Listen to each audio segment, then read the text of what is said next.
नमस्कार, स्वागत है आपका द फ्रंट फेस इंडिया में। आज हम मौजूद हैं यूपी के प्रमुख लोकसभा सीट में। हमारे पीछे ठीक पीछे गोमती नदी बह रही है, जो कि जौनपुर की पहचान है। यूपी के जौनपुर लोकसभा सीट के चुनाव परिणाम राजनीतिक पंडितों को हमेशा से चौंकाते रहे हैं। गंगा जमुनी तहजीब के साथ मूली मक्के की खेती, इत्र उद्योग और इमरती की पहचान वाला जौनपुर विकास के मामले में भले ही पिछड़े जिलों में शुमार है, लेकिन पलायन कर माया नगरी यानी मुंबई पहुंचे जौनपुरियों द्वारा खड़ा किया गया साम्राज्य देखते ही बनता है। इस सीट पर देश के राजनीतिक मिजाज के साथ जाति का गणित ज्यादा महत्वपूर्ण रहता है। जाति गणित में स्थानीय मुद्दे जो है वो कहा जाता है कि गायब हो जाते हैं। जौनपुर सीट भाजपा के साथ ही विपक्ष के लिए भी एक बड़ी चुनौती बनी है। 2019 के चुनाव में मोदी के जादू के बावजूद पूर्वांचल की जिन 5 सीटों के सियासी चक्रव्यूह को भेदने में भाजपा नाकाम रही थी, उसमें प्रमुख जौनपुर सीट भी शामिल है। जौनपुर लोकसभा सीट से 2019 के आम चुनाव में बहुजन समाज पार्टी के श्याम सिंह यादव ने जीत हासिल की थी। इससे पहले 1989 से 2014 के बीच जनसंघ और भाजपा ने यहाँ से 4 बार फतेह हासिल की थी। समाजवादी पार्टी और बहुजन समाज पार्टी के खाते में भी दो दो बार यह सीट गई है। 2022 के विधानसभा चुनाव नतीजों पर नजर डालें तो जौनपुर लोकसभा क्षेत्र की 5 में से 2 सीटों पर ही भाजपा ने जीत दर्ज की थी, और 3 सीट जो है वो विपक्ष के खेमे में चली गई थी। इस स्थिति ने भाजपा के जो रणनीतिकार थे उनकी चिंता बढ़ा दी थी। जौनपुर लोकसभा क्षेत्र में ब्राह्मण मतदाताओं की संख्या भले ही सबसे अधिक है अब तक, लेकिन इस सीट पर हमेशा से कहा जाता है कि राजपूतों का ही दबदबा रहा है। ब्राह्मणों की आबादी 15.72% और दूसरे नंबर पर 13.30% के साथ राजपूत हैं। पर अब तक 17 चुनाव में 11 बार राजपूत उम्मीदवारों की जीतने का रिकॉर्ड है। 4 बार यादव और 2 बार ब्राह्मण उम्मीदवारों को भी कामयाबी हासिल हुई है। मुस्लिम और अनुसूचित जाति के वोटरों की भी संख्या यहाँ मतलब इस लोकसभा सीट में अच्छी खासी है।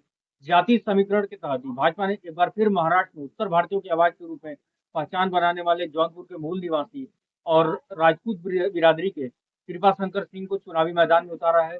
वहीं विपक्षी दल समाजवादी पार्टी व इंडी गठबंधन से बाबू सिंह कुशवाहा पर ने बाबू सिंह कुशवाहा पर दाव खेला है।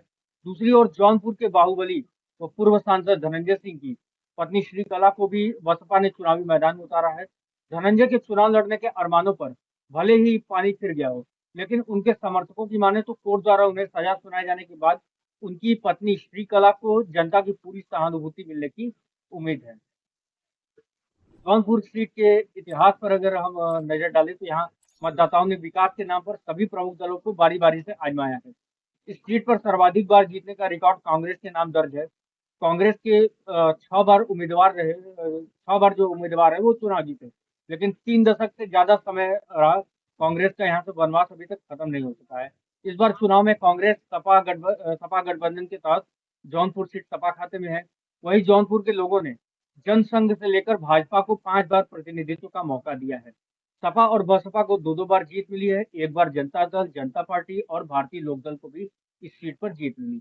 2014 के चुनाव में यह सीट भाजपा की झोली में आई, तो 2019 के चुनाव में ये जो सीट थी वो विपक्षी दल यानी बसपा सपा गठबंधन के बीच चली गई। जीत का जो सेहरा है वो बसपा के श्याम सिंह यादव के सिर पर बना। जौनपुर में सड़क से लेकर बिजली व्यवस्था को दुरुस्त करने के कई कदम उठाने के बीच बेरोजगारी, पलायन और नहरों पर आश्रित किसानों को समय से पानी न मिल पाना आज भी ये एक बड़ा मुद्दा है। 68 रोजगार मेले लगने के बाद भी यहाँ पर पलायन जारी है। केंद्रीय बजट से जौनपुर जंक्शन व सिटी रेलवे स्टेशन समेत श्री कृष्ण नगर रेलवे स्टेशन, बादशाहपुर व शाहगंज रेलवे स्टेशन को संवारा जा रहा है। वहीं राज्य सरकार की 1500 करोड़ की विकास परियोजनाओं से भी तस्वीर कुछ बदली है। जौनपुर लोकसभा सीट पर अगर यहाँ वोटरों को देखा जाए तो यहाँ कुल 19,58,000 मतदाता हैं, जिनमें 10,15,000 पुरुष मतदाता है, वही 9,43,000 महिला मतदाता है। जौनपुर लोकसभा सीट से 17 सांसद अब तक चुने जा सकते हैं, लेकिन एकमात्र स्वामी चिन्मयानंद ही है जिन्हें केंद्र की सरकार में मंत्री पद हासिल होता है। स्वामी चिन्मयानंद ने साल 1999 में भाजपा के टिकट से चुनाव जीता था। तत्कालीन प्रधानमंत्री अटल बिहारी वाजपेयी के नेतृत्व वाली सरकार में उन्हें केंद्रीय गृह राज्य मंत्री की जिम्मेदारी मिली थी। बाकी सांसदों को मंत्री बनने के आस में 5 साल का कार्यकाल बीत गया, लेकिन वह मंत्री नहीं बन सके। जौनपुर के मतदाताओं ने किसी उम्मीदवार को हैट्रिक लगाने का अब तक मौका ही नहीं दिया। कांग्रेस के राजदेव सिंह व सपा के पारसनाथ यादव 2 बार के बाद चुनावी मैदान में नहीं जीत सके। एक समय सबसे ज्यादा मतों के अंतर से जीत का रिकॉर्ड बनाने वाले राजा यदुवेंद्र दत्त को भी अगले ही चुनाव में करारी हार का सामना करना पड़ा था।